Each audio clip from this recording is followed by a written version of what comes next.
look at the current environment, after a very difficult year for fixed income in 2022, the outlook for 2023 is more optimistic. The average dollar price in both the asset classes has dropped to below 90 and at levels we haven't seen for quite some time. What does this mean for the American Income Fund? With over 80% of the assets, 50% US investment grade and 30% US high yield, trading at significant discounts to par, we have the ability to provide total return within the portfolio, and in doing so without taking excessive risk. If we look at the yield levels for both of these asset classes, they're back to levels we haven't seen in quite some time. Based on those yields, we're excited about the opportunity to be able to add yield to the portfolio without dipping down the credit quality spectrum. Remember, the average rating of the American Income Fund is investment grade, and we focus on the higher of the credit spectrum within the high yield universe, the double B, single B credit category.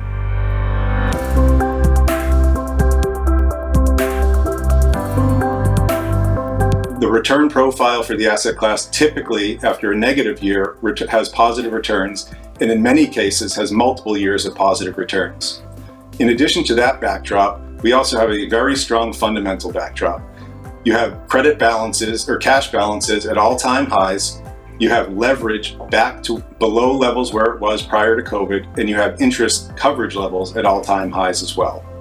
This is a factor of two different functions. You have one, the increase in earnings since the COVID pandemic and the low in the first quarter of 2021.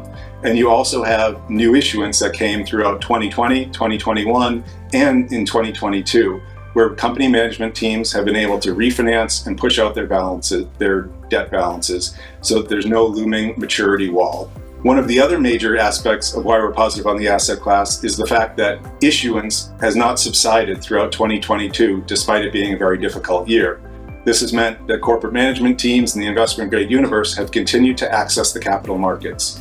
With the backup in interest rates, if you look at where we are today with a yield of 5.75%, that's relative 2.4% to start the year. We're able to buy new bonds, add them to the portfolio, over 300 basis points increased in yield and interest. So we continue to be very positive on the asset class.